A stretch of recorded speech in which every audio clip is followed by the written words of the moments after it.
Hi there, welcome to the channel.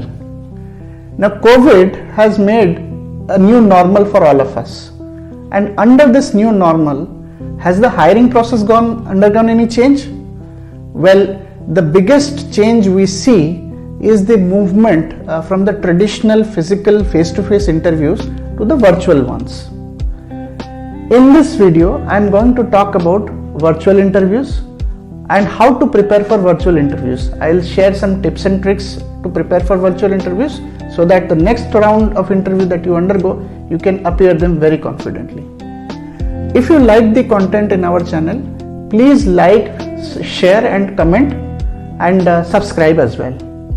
So stay tuned till the end. So let's get started. So amidst this changing scenario, I am going to give you 5 tips or 5 strategies which will help you make yourself better prepared for attending virtual interviews.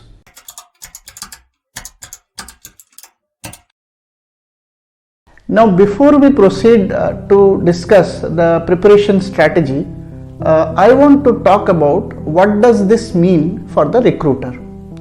Well, according to an internet statistic, after the pandemic, 86% of the recruiters have now moved to virtual interviews. The second thing which I wanted to stress upon is these virtual interviews are faster than the telephonic ones we used to do, and definitely much faster than the physical ones. So what does this all mean? This means that the hiring manager or the recruiter sitting at the comforts of, let's say, work from home has now access to a larger pool of candidate, because earlier he was limited by travel, he was limited by time, but now because all that time is now freed up, he has time to reach out across India for all kinds of candidates. So it has increased your competition by many folds. Okay. The second thing is, because virtual interviews are also faster, there is a trend that companies are actually doing more and more rounds. They are not just settling for, on an average there used to be 3 rounds, but now this number of rounds have also gone up. So you see the pandemic, the result of this pandemic in terms of a virtual interview has repercussions or has consequences for the recruiters also, right?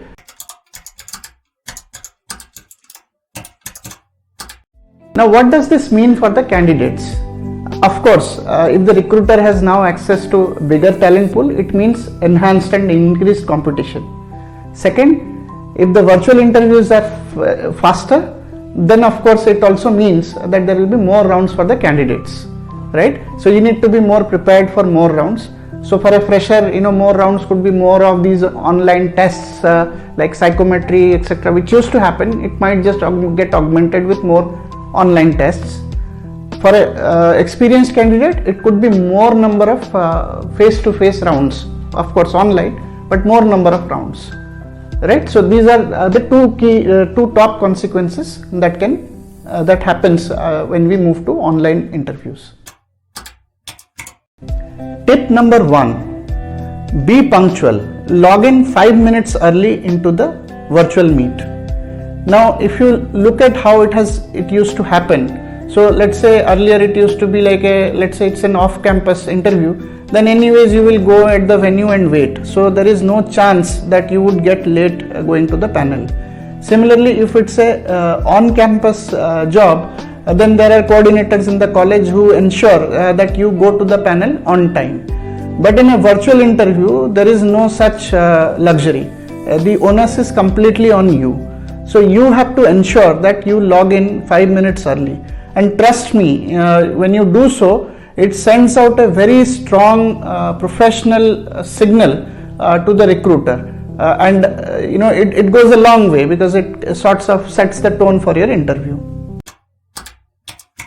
Tip number 2. This is related to the infrastructure. So basically the place where you sit has to be calm and quiet. It has to have the adequate light falling on your face. Okay, and one of the most critical elements in an online interview is of course your connectivity. So you need to ensure that your connection is good. It's not patchy where from you are taking this interview. One of the tips I can share here is So if you are giving this interview over a broadband and there is a possibility of power failure, you are actually better off latching on to tethering onto your mobile phone. That way you ensure that you don't drop off in between the interview calls. Which is very critical. Tip number 3. This is where you need to dress up as if it is just like any other physical interview. So lot of interviews I have seen where people just wear the blazer and down they wear a short, which is not what you should do, because you never know, knowingly unknowingly you might get up sometime, and that's when it won't look professional. So you dress up just like as if it is a physical face-to-face interview, and trust me, you'll also feel the part. When you dress up completely, you feel the momentum within you as well. So this is a very critical step that you need to also take care. Tip number 4. Needless to say, put your mobile phones on mute or flight mode, or whichever way you want. So the idea is to stop those hundreds of notifications that keeps pouring because we have downloaded so many apps, right? It's very distracting, and it is actually another point which people often miss out before going to a virtual interview. They tend to forget to silence their phones. And this generally doesn't happen when you are going into a physical interview, face-to-face interview. But I have seen in my experience, a lot of people forget to mute their phones, and it has a way. It rings in the most worst of times. So just ensure that you you silence your phone or put it on mute. Tip number 5, the final tip. This is a absolutely critical tip. Okay, I have personally seen this. A lot of the candidates, what they do is they put cue cards right in the laptop. So what happens is, when I'm asking them questions, they are actually looking at the laptop and trying to take the clues from these cues, and I can invariably see their eyeballs moving back and forth, and then this clicks, this keyboard sound, all this is very audible. So this is not good. This is absolutely not professional, and it can actually put off the interviewer because he wants absolute attention from you.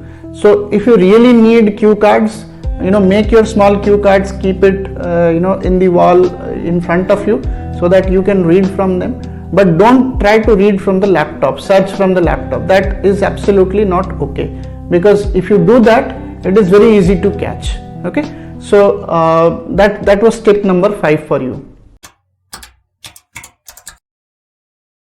I'm sure the 5 tips I shared with you for attending or for preparing your virtual interviews will be very handy and will help you to go out and face the virtual interviews much more confidently. Again, if you like the content in this channel, please feel free to like, share and subscribe, and do let us know if there is any specific content that you want us to make by writing that in the comment section below. We will be more than happy to make content on that. So thank you so much for watching the video till the end.